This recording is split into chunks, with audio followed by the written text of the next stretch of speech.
My name is Yannick Nyah. I live in Woolwich. I have lived in Abbeywood. I've lived in Plumstead over the last 5 years, 6 years or so in this area. My son is 7. He's autistic and he goes to school in Plumstead, a specialist school in Plumstead. I've been in this country since 1992, December 92.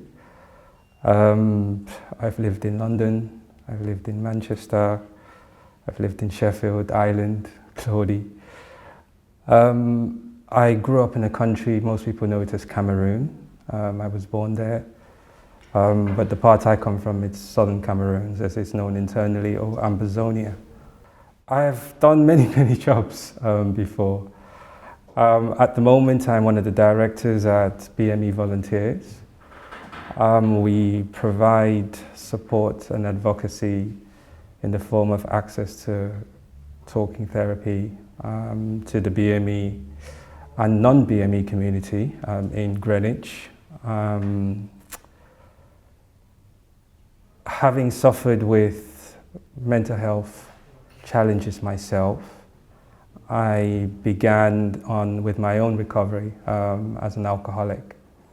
I began to volunteer with the difficulties and challenges I had experienced, which is kind of what led me to my career choice today, and as well as I was struggling with the system in Greenwich and before to try and meet the needs of my son. What I am trained to do and what I've practiced in the past is investment broking as a stockbroker. How do you find working as BME volunteer? The acronym BME, it's a very sensitive and challenging one within our organization as to why we use it. And I guess it evokes a lot of different emotions, and so I can only give you my perspective on it, even within my organization. And to me, it stands for something completely different. Black majority ethnicity. I don't like the use of the word minority. In terms of what I guess BME stands for, is bringing people together. It's trying to engage, it's trying to connect, it's trying to support when systems have failed in quite destitute situations, which is what we encounter specifically, but not exclusively, amongst the BME community, not just in Greenwich. It wouldn't be a fair account, but I live in Greenwich, my son grows up in Greenwich, and so it's important for me to kind of speak of when it needs to be spoken, with regards not just to himself, but with my own self-care, and therefore what my challenges are and how I look to overcome them, because I think that creates a mindset for me, which then has a direct influence on his life options and life chances going forward. So both the parent as well as the child is quite key to our organization in regards to how we work with them. Coming from a background where the way children are brought up, it's very community-led. The next door neighbor knows your mom, your dad, and everybody else in your family. And your aunties and uncles and everyone is part of your upbringing. You tend to spend time with them. It's a lot of a support network which is often missing here. We do some work with migrant population, being a migrant myself to this country. There's a lot of unmet needs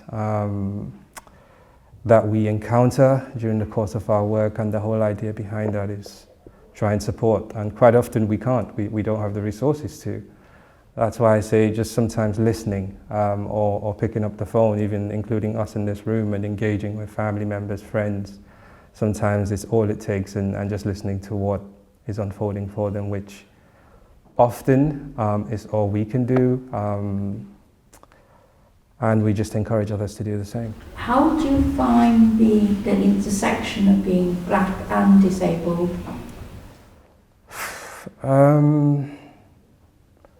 I think you're invisible even behind the invisible disability.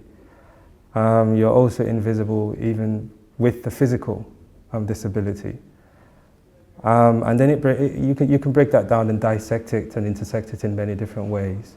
I think your gender too can play a part in all of that, in being able to have a voice. I find that if you are male and you're of my colour, it's not always visible to the untrained eye as to what may appear as normal and what may appear as challenging for me.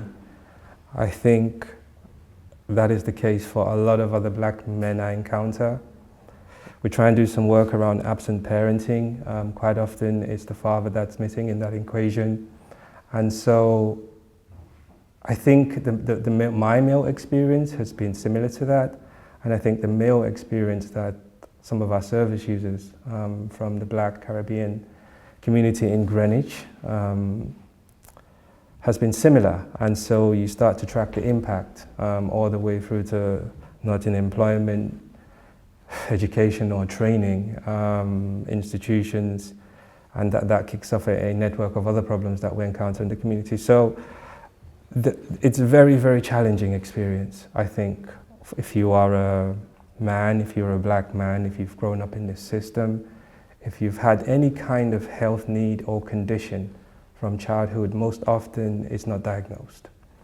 Unless your parents have been quite pushy and quite vocal and understand English to a certain standard, it is really, really, really difficult. I found it, and I mean, I grew up here, I had a certain degree of education here, and so I was looking at it from a perspective as there's certain things that I read that I could actually understand, or I knew who to go to if I didn't understand.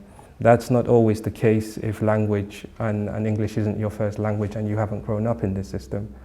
And so there is so many,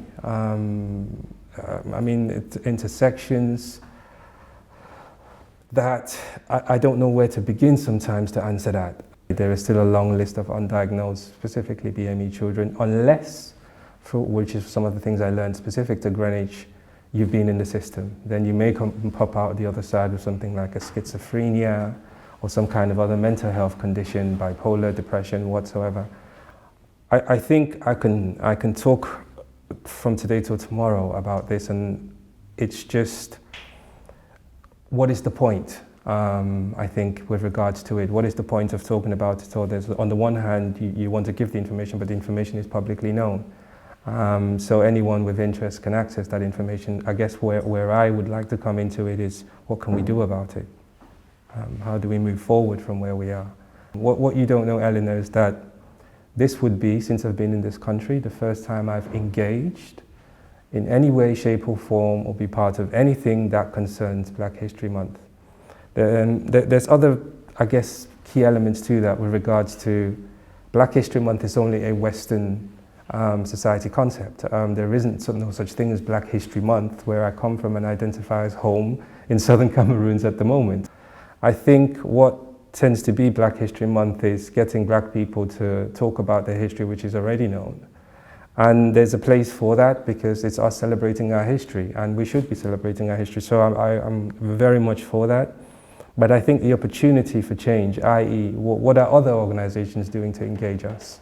Whether it's this council, what do the BME staff in this very building say and complain about with regards to inequality and there being problems? So when you're looking at a History Month, I think it's a good opportunity for public organizations to actually say what they will do.